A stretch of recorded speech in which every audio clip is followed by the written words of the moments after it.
All right. You should have your James Madison notes opened up.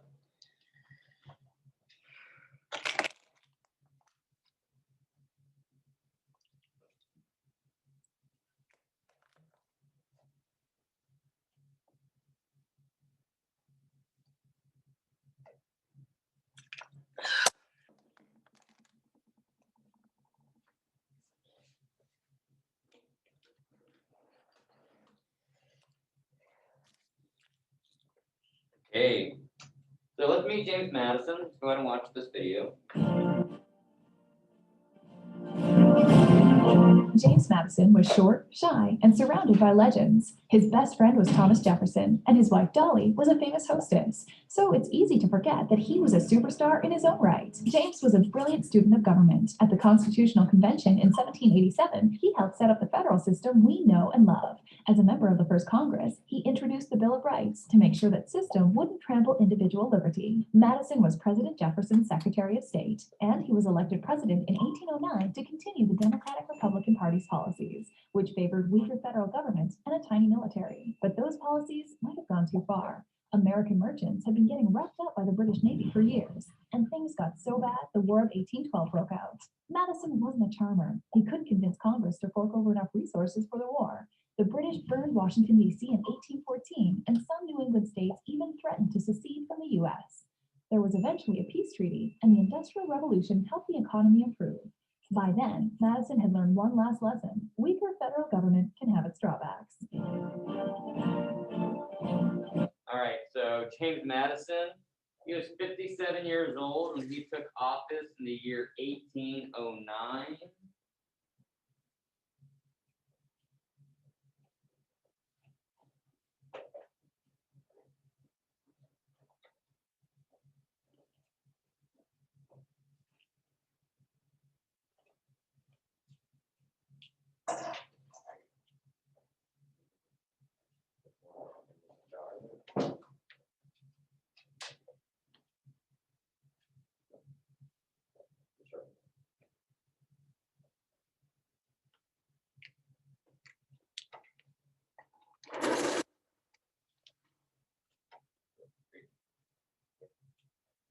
"57 years old when he took office in the year 1809. He was a career politician from Virginia. That means that all his life, he's just been working in politics. He never really had an interest in law like a lot of his friends were. He's known as the father of the Constitution because during the creation of the Constitution, he was one of the main people that was putting in a lot of the ideas for our government. And whenever it came time to approving the Constitution, he was a huge advocate for it. He was really advocating that we needed this new Constitution and that we needed to have a stronger government. So he is known as the father of the Constitution. He was a Democratic Republican. So what does that tell us about how he feels about the Constitution? Do you think he wants to follow it strictly or follow it loosely? What do you think? If he's a Democratic Republican, he wants to follow it strictly, right? No wiggle room in there to do anything.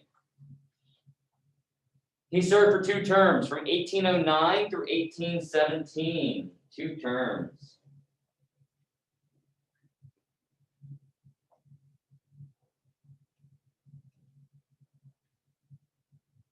And he had 2 vice presidents, George Clinton and Elbridge Gerry.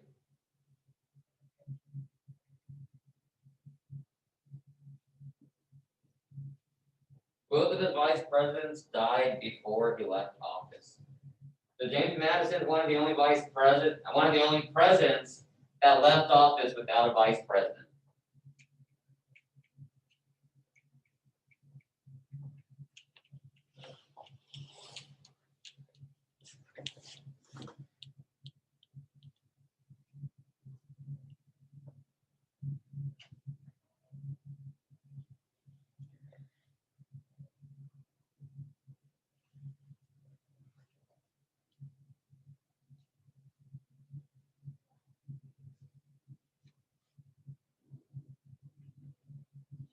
All right, so there's only really one issue that basically represents James Madison's presidency, and that's the War of 1812. It was a foreign issue. So here's the background of it. It was fought between Great Britain and the United States. It's nicknamed Mr. Madison's War after James Madison because James Madison is the first president to go to a war. Think of it. Did George Washington take us into a war? What about Thomas Jefferson? About John Adams? No. James Madison is the first president to lead us into war. That means he had to ask Congress for approval to go to war. So this is the first time Congress ever approved to wage war on anybody. Okay. This war, the War of 1812, was supported by Democratic Republicans. In fact, they kind of not bullied, but they pushed and pressured James Madison into asking Congress for war. He was criticized by Federalists. And this war is also called the Second War of Independence.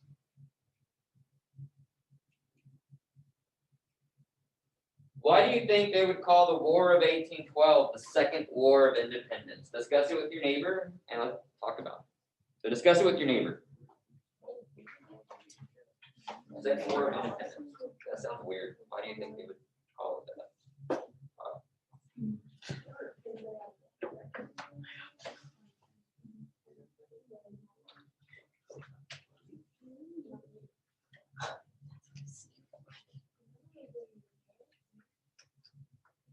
I let y'all sit with your friend, y'all would talk more. Good idea. Good idea. Would y'all participate more about that? Probably. Perhaps.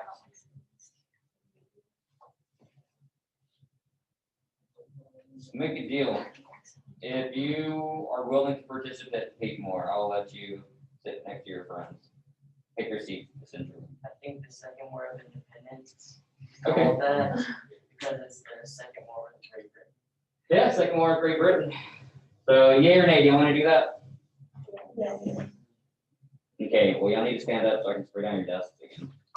And if you want to stay where you're at, you're more than welcome to. But if you like your seat, you can stay there. If you want to move, stand up.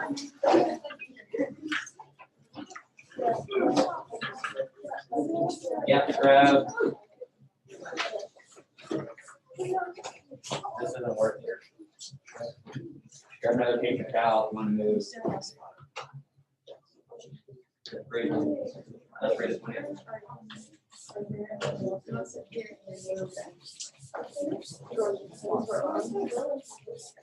It's 2 points.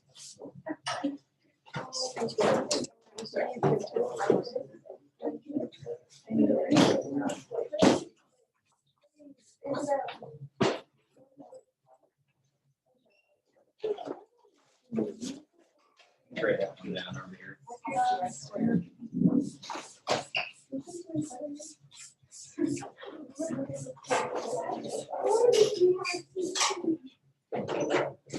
That's right on now. Yeah. Get settled. Get settled.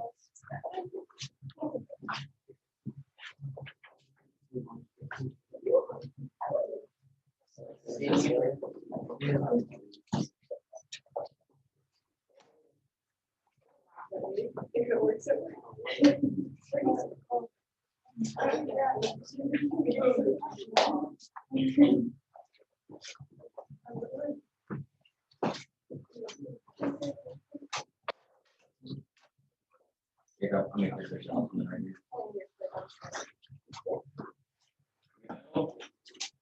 Yeah. Okay. So do we all get this down? Do we have this all down? Okay. So yeah, as Cooper had stated, it's the Second War of Independence because this is the second war against Great Britain, right? And so before, Britain really never recognized their independence. They always thought that we were going to come back to them eventually. But in this war, we proved that we're independent of Britain. We're done with Britain. So here's the first cause of the war. There are 3 reasons why we went to war. The first cause was because Britain continued to kidnap our sailors. They continued to impress our sailors. So this was happening under Thomas Jefferson. And what did Thomas Jefferson, what law did he pass in order to try to stop Britain from doing that? The Embargo Act, right? But that obviously didn't work. So Britain continued to impress American sailors. Between 1803 to 1812, 6,000 American sailors were abducted and impressed by the British Navy. Over 6,000 were abducted and impressed in the British Navy. What does it mean to be impressed again? You're being taken and you're being forced to serve in their Navy. So here's the second cause for a war. Britain was encouraging Native Americans to attack United States settlements in the Great Lakes. So the Native Americans were already resisting Americans from moving into the West, right? So Britain took advantage of that, and Britain gave weapons and gave ammunition to the Native Americans and told them to come and attack our forts right here in the Great Lakes. In fact, the majority of the fighting during the War of 1812 took place here in the Great Lakes. Why do you think it would take place here in the Great Lakes? What's so special about this area? A lot of Native Americans are there? Yes, what do you say? Canada's right there. And who owns Canada? Great Britain owns Canada, right? So Great Britain's all right here. There's Native Americans right here as well. So Great Britain's getting these Native Americans to fight back against our settlements here by giving them weapons and ammo. In fact, there's a young gentleman who's serving in the Army. His name is William Henry Harrison. He eventually becomes the 9th president of the United States. He gets famous because of this. He defeated a group of Shawnee Native Americans at the Battle of Tippecanoe in Indiana. After the battle, he ordered that their village be burnt down. So because of this battle and the popularity of it, he becomes a very popular person. And like I say, he became president, the 9th president later on because of his fame. So right here is a gruesome political cartoon. And this represents that cause. This represents what Britain was doing. So we see Native Americans here. What are they doing to these American soldiers? They're scalping them. They're cutting off their scalps. And who are they handing it over to as a prize or reward? To Great Britain, right? In Great Britain, this is a British general. And what he's saying, bring me the scalps and the king, our master, will reward you. And right here is their reward. So what are the Native Americans getting in exchange for scalps of American soldiers? Guns, weapons that the British are supplying to them. Third cause for the war. The first cause, the British were kidnapping American sailors and forcing them to serve in the British Navy. That's called impressment. The British were impressing our sailors. Second cause, the British were getting Native Americans to attack American settlements in the Great Lakes. Third cause, there are people called war hawks in Congress. And these war hawks are calling for war. They push Mr. Madison, they push James Madison to ask Congress to go to war against Britain. What are war hawks? War hawks are young Democratic Republicans. They're young congressmen that belong to the Democratic Republican Party. And the reason we say that they're young is because they are young. They're a new generation of politicians. They're a new generation of leaders. They're ready to fight. They have vigor and energy inside of them. They're not old and waning. They're young. They have energy. They have vigor.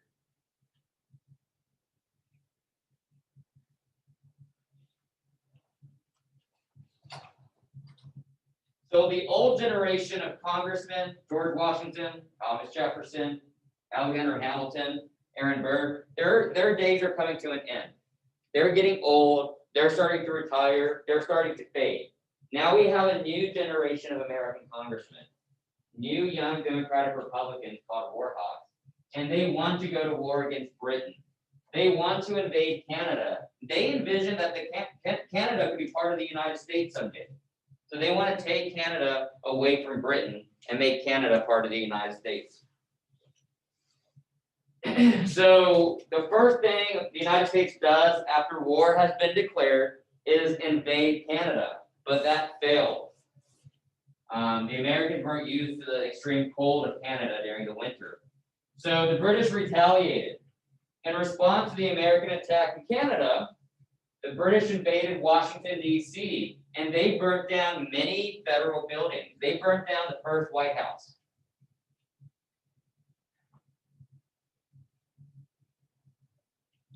And they began to burn down the Capitol building, but luckily it started to rain and the fire died at the Capitol building. But they burnt down the White House just in time.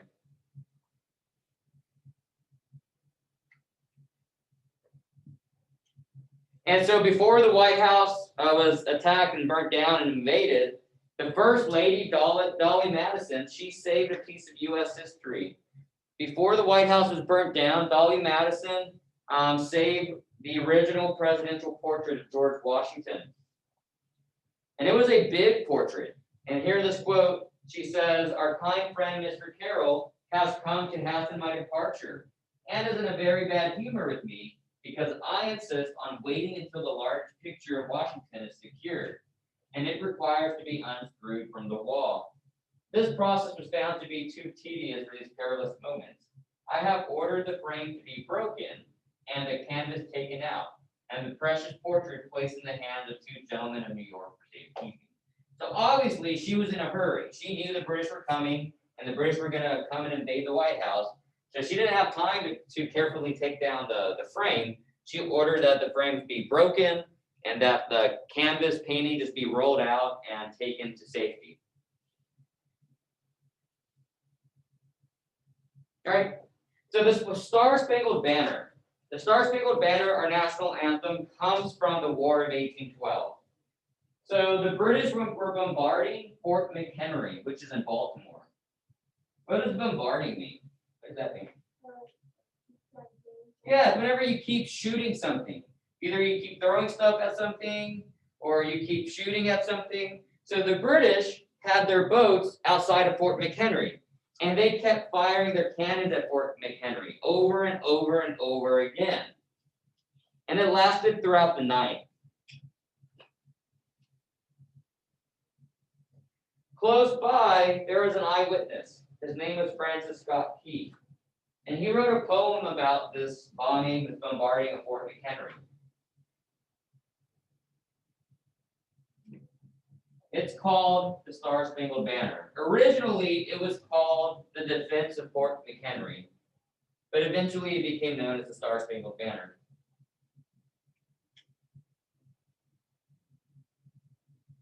And the Star-Spangled Banner, believe it or not, did not become the national anthem of the United States until 1931.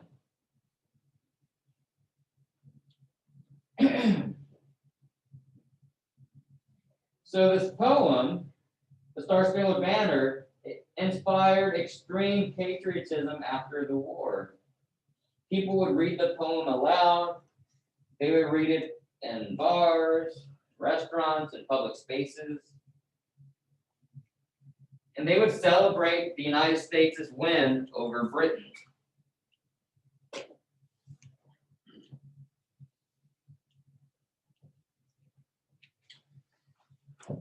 And so the idea of the poem is that the British are firing at the fort all through the night. You know, the rockets red glare, the rockets are flying through the air, and it's very red and there's a lot of light and a lot of noises. And throughout the night, the flag of the United States is still standing and is still flying above the fort, signaling that the Americans succeeded and the Americans survived the fight against Britain. And then we get to the last battle of the war. The last battle of the war is called the Battle of New Orleans. Where do you think it took place at? New Orleans. In January 1815, Andrew Jackson was a major general. You know, Andrew Jackson, the 7th president. He wasn't the president yet, but he gets famous because of this. He defeats the British in New Orleans. And he becomes a war hero. In fact, here in New Orleans, there's a big statue of Andrew Jackson. It's called Jackson Square. It's a little park called Jackson Square.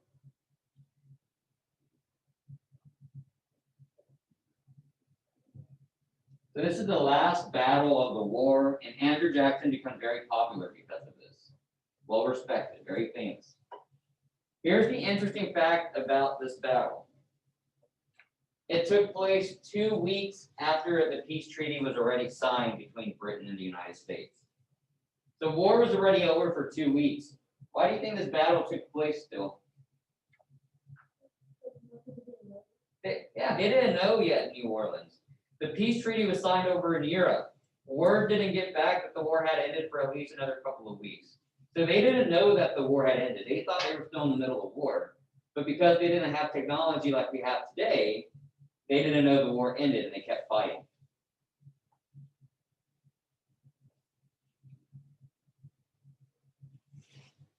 All right, so we have 3 causes of the war. The British were impressing American sailors, forcing them to serve in our Navy. The British were encouraging Native Americans to attack American forts. And war hawks in Congress called for war against Britain, which made us go to war. And then the war happened. There are a lot of important events that took place. Washington, D.C. was burnt down.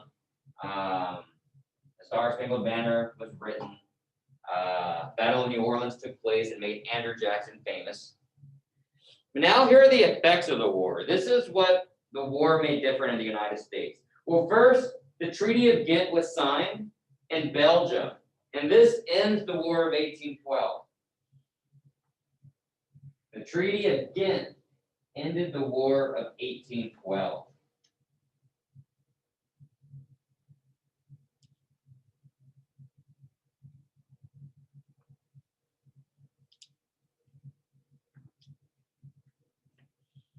And here are the causes. The United States becomes a major world power. What do you think that means? A major world power. We're top notch. We're popular. We're powerful. People respect us now. Britain is the strongest army in the world, and we didn't beat them just once, but we beat them twice. So people are kind of have respect for us now. People actually take us seriously. U.S. manufacturing booms. What's manufacturing? When something's manufactured. It's being made, it's being created, right? Like a factory. Before, we didn't have our own factories. We had to rely on Europe for our factories. But because of this war, we created our own factories, and now we're starting to make a lot of things. Now we're starting to become independent. We don't have to rely on Europe for things anymore. We can make our own stuff now. Yes, ma'am. He's not here today. He's never here on B-days. Yes, I know. Uh-huh.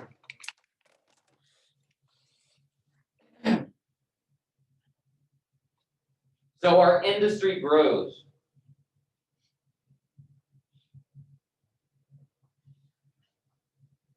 And on top of all of this, the era of good feelings begins. The era of good feelings. This means we're feeling extremely patriotic. We're feeling extremely powerful, extremely happy. We feel on top of the world right now. That is the era of good feelings.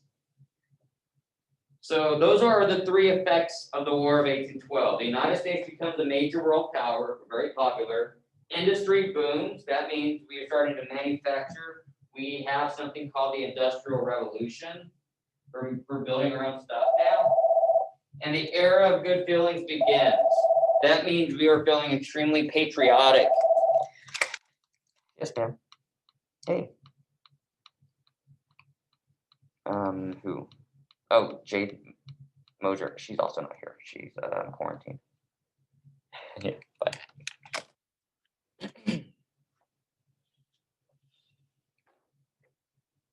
So when I say our industry boomed, it's because of this. These are British ships, right? And at first, we had to go to Europe. We had to go to Europe all the way over here to get our stuff. But now, if our ports are being blocked by all these British ships, every time we try to leave port, we get captured by the British. Can we buy stuff from Europe anymore? No. So instead of sitting around not having anything, we start to create factories all here in the north. And we use those factories to make stuff. We make shirts now, we make furniture now, we make whatever we want with our factories. This is called the Industrial Revolution. Now we're an industry, a country with industry, a country with factories. We can make our own stuff. We don't have to rely on people anymore, okay? So we become more independent because of this, because the British were blocking our ports, and we had to kind of force ourselves to become independent.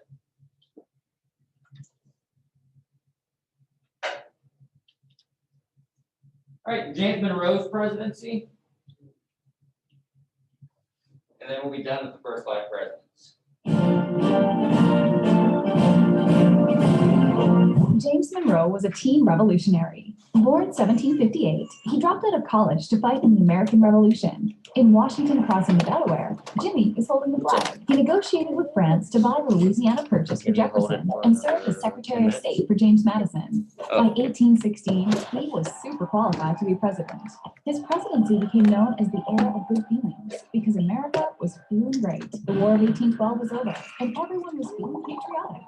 Also, the Federalist Party collapsed, and Monroe and his Democratic-Republican Party buddies had only each other to argue with. Monroe was good at delegating power and worked closely with his cabinet to make decisions. He delicately handled the growing issue of slavery by signing the Missouri Compromise, which set the stage for future land issues with westward expansion and slavery. He was more direct with what was later called the Monroe Doctrine, which was, interestingly enough, mostly written by his Secretary of State, John Quincy Adams. America told Europe, you stay over there, we'll stay over here, and there won't be any more problems between the two. He also added Florida to a treaty with Spain, so pour out some of your next glass of OJ for him.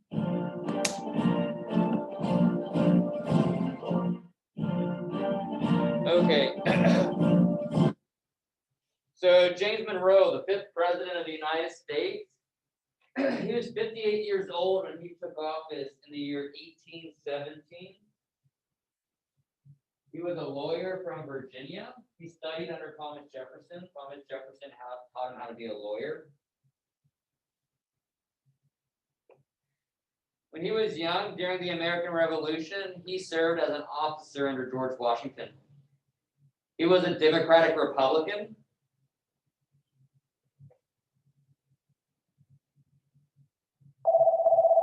Lord Jesus.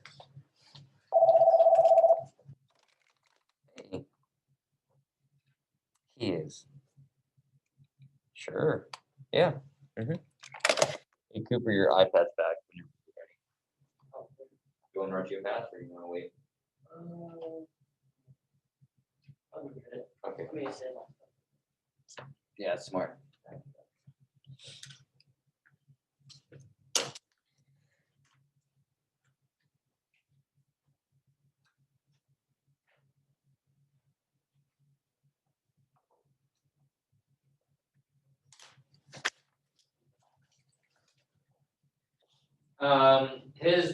His vice president was Daniel Tompkins. But here's the interesting thing about James Monroe. He is the last of the founding fathers to serve as president. What that means is that all these first 5 presidents right here, this was the generation that created our country, the generation that created the Declaration of Independence, that created the Constitution. These are the founding fathers, you know. And after James Monroe, there's no more founding fathers. He's kind of like the end to an era. He's the end to a chapter. After this, it's a new generation of politicians, okay? So his domestic issues, these are issues that are happening internally inside of the country, right? The first one was the era of good feelings. After the War of 1812, the only major political party are the Democratic Republicans. So if there's only one political party, are there people fighting over politics? Do people really fight over politics so everyone agrees with each other? No, not really. No. And so because of that, everyone's feeling fine. There's nothing to argue about. Everyone's feeling good. Everyone's feeling patriotic because we just won this war against Britain. This is a time of extreme nationalism. Extreme nationalism, which means we're feeling very prideful of the country. Everyone's proud to be American.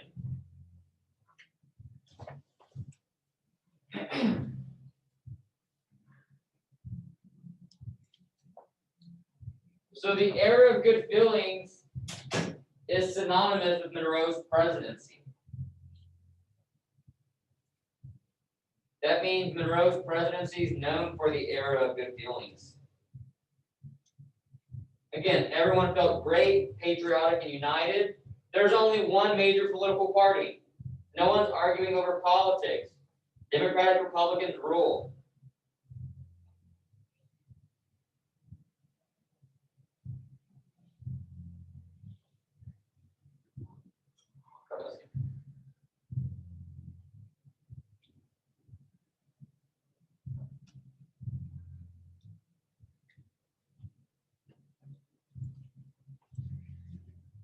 And then we have the Missouri Compromise.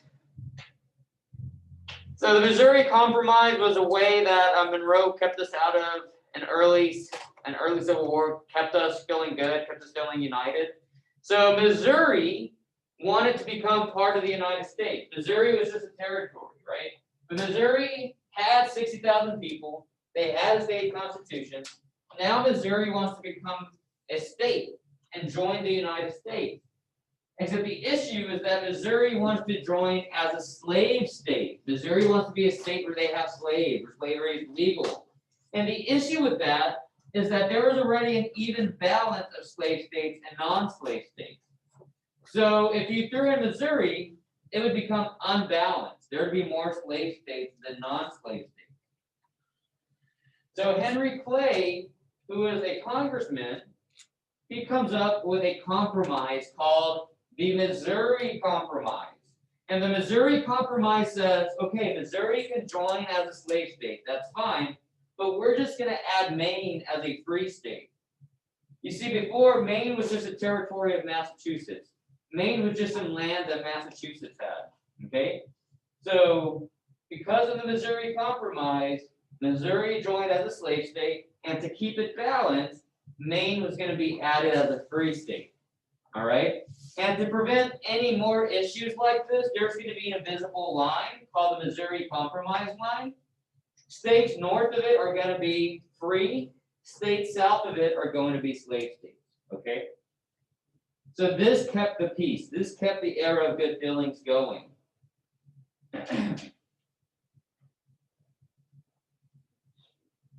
then we have something called Clay's American System.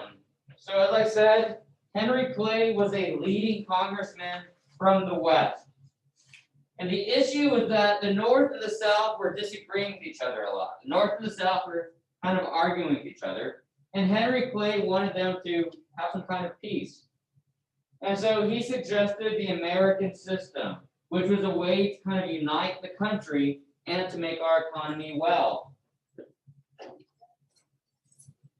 So he suggested placing high tariffs on anything coming into the country. Any imported goods are going to be taxed. And that tax money is going to be used to improve the West. So this area out here, the West, they're going to get new roads, new canals, new bridges because of a high tariff money.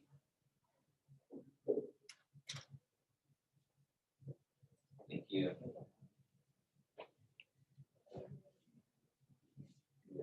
Y'all have a good day.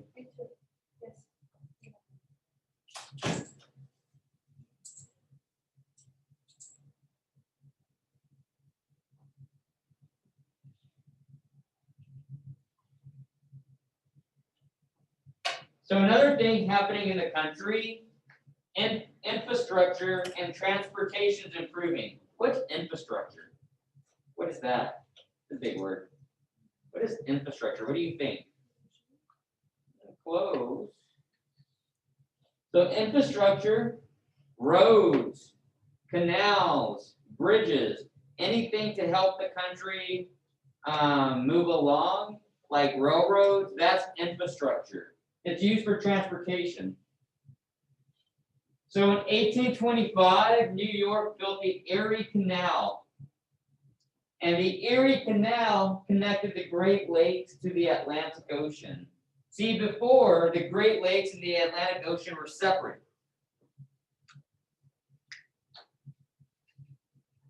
And so if farmers out here wanted to sell anything and take it all the way over here, the farmers out here had to put it on a boat, take it down the Mississippi River to New Orleans, and then take it from New Orleans on a boat all the way around here.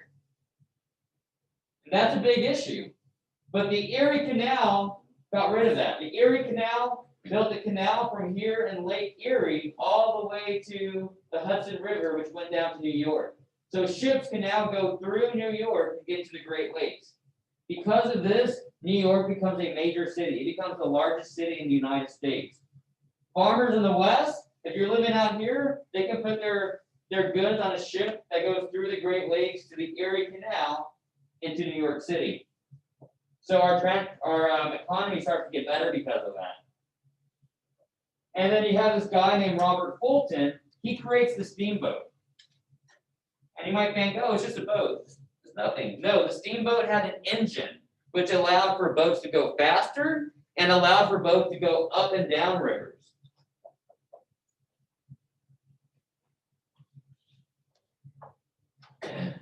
So the steamboat allows for people to sell things further. Once boats had to just float down the river and stay down here, right? Now steamboats can go up and down the river. So a lot of good things are happening during Monroe's presidency. There's another court case you need to know about. It's called Mcculloch v. Maryland. Let's go ahead and write this down and I'll explain it.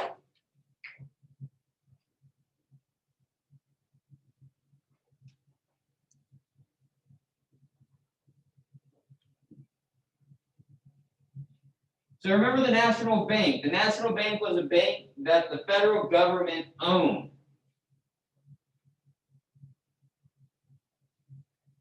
Well, the National Bank had a branch. It had a building in Maryland. And Maryland tried to tax that building, tried to tax the National Bank. Do you think Maryland's allowed to tax the federal government? Yes or no? You don't think so? Who do you think should be more powerful? Federal government, national government? And that was Mcculloch v. Maryland, okay? The National Bank tried to tell Maryland, you can't tax us, we're the federal government. Maryland disagreed with that. And so they took that to court. It became known as Mcculloch v. Maryland. And it became known that the National Bank, the federal government, is supreme. That the federal government's above the state government. That the state government has no power to tax the federal government. That's because of Mcculloch v. Maryland. So it was unconstitutional for Maryland to try to tax the National Bank. So whenever you think of Mcculloch v. Maryland, you need to think the government is supreme. Okay, the federal government is higher than the state government.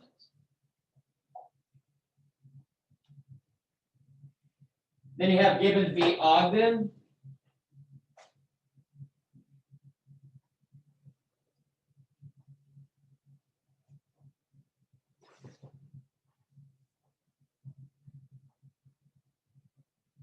And the story behind that is there were two steamboat companies, and one steamboat company tried to sue a steamboat company in the other side of the state. It just became a huge mess. But here we need to know about this steamboat company, about Gibbons v. Ogden. It gave the federal government power to regulate interstate commerce. That's a weird word, interstate commerce. Well, we know that commerce means what? What does commerce mean? Business and trade, right? So commerce means trade. Interstate, when we think of inter, Like international means between what? Between different countries, right? So what do you think interstate means? Between states. So that's between states. So what does interstate commerce mean now? Trading between states. That is interstate commerce. So now, who has the power to control trading between states? Not any government, the federal government. And that's because of Gibbons v. Ogden. So when you think of Gibbons v. Ogden, you need to think of interstate commerce.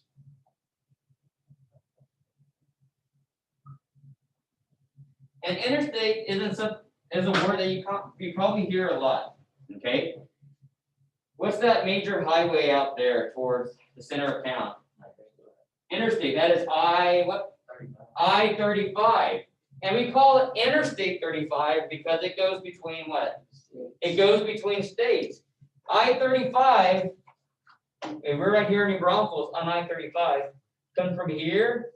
I-35, if we follow it, goes all the way up here to Wisconsin. Okay, so do you see interstates go between different states, go between state borders. And because it's an interstate highway, who do you think controls it? Who do you think funds it? The federal government still funds I-35 because it's interstate. It goes between different states, all right? And without Gibbons v. Ogden, the government wouldn't fund that highway out there, okay? But because of Gibbons v. Ogden, we know that the government controls I-35, okay? Because it goes between different states. We have two foreign issues that happened during Monroe's presidency. Two foreign issues. One was the Adams-Onis Treaty.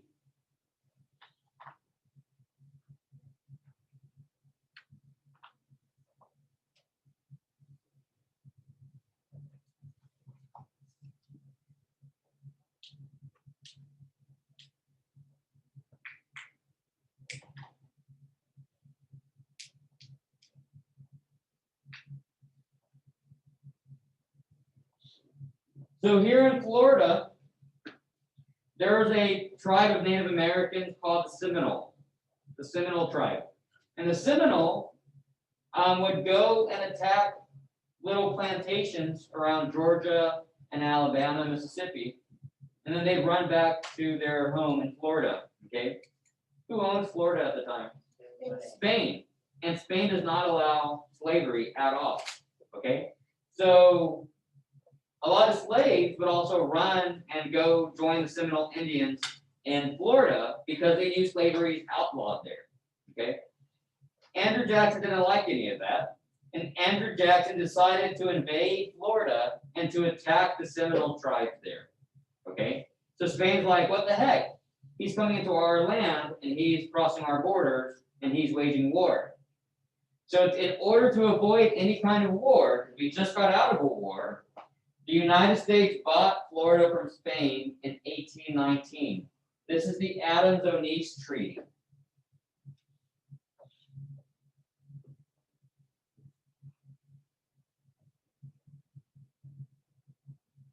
And it's the Adams-Onis Treaty because Monroe's Secretary of State was John Quincy Adams, who was the 6th president. And he's also the son of John Adams, fun fact.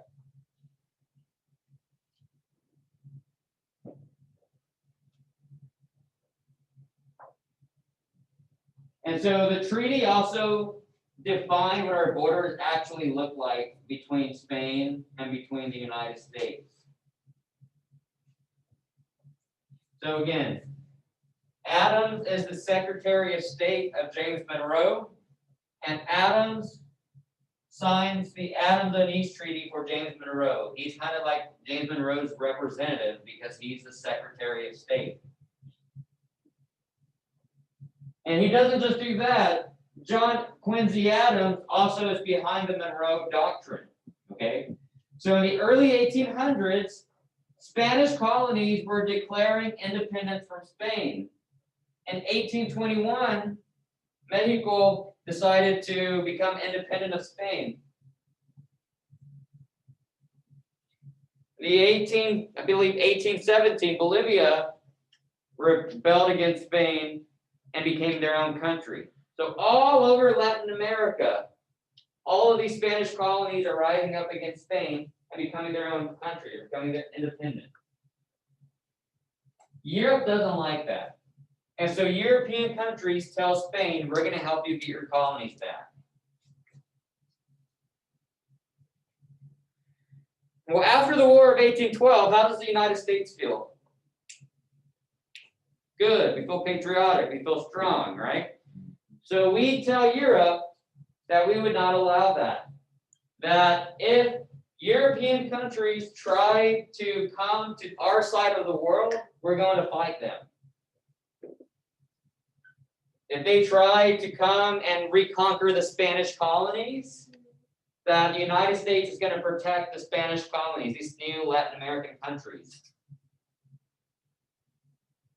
And Europe said, okay, that's fine. Europe backed off.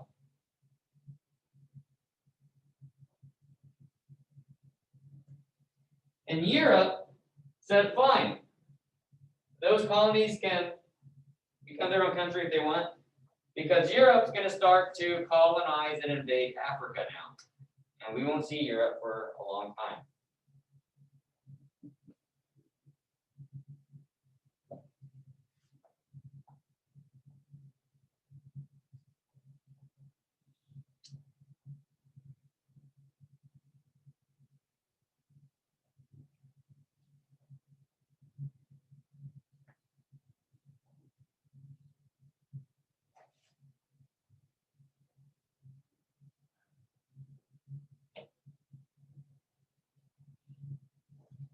So in this picture here, we have John Bull, who represents what country? What do you think, just from looking at him? Britain. We have this guy who represents Spain, this guy who represents France, this guy who represents Germany, and this guy who represents Portugal, right? And then who do you think he represents? He represents the United States. Who do you think these people represent? Mexico, Central America, South America. And what is the United States doing? He's like defending them, and he's telling them not to do what? Not to cross. What do you think this piece of water represents? Atlantic Ocean. You see right here, this Atlantic Ocean? So the United States told Europe, you stay over there and don't come over here. You stay over here in the Eastern Hemisphere and leave the Western Hemisphere alone. That's the Monroe Doctrine. And again, John Quincy Adams, the Secretary of State, he's the one behind it. All right, so again, here's this cartoon. Monroe Doctrine is the United States telling Europe, hands off, leave our side of the world alone. Okay?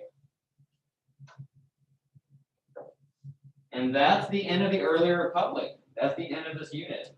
So you have a test on the first 5 presidents on Wednesday and Thursday. On Wednesday and Thursday, all right? So I suggest you begin studying your first 5 today and this weekend so you don't struggle on the test, okay? I'd rather y'all make good grades rather than poor grades. Go ahead and start working on your activity, the Madison and Monroe activity. It's called Madison and Monroe, Presidents number 4 and 5.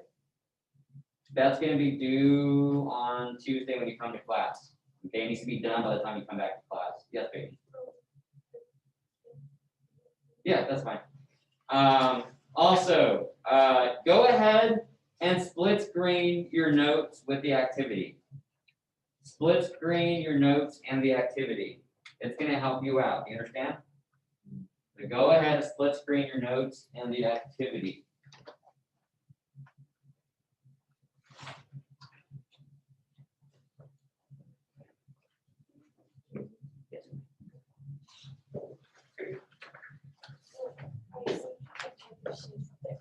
You want to call her?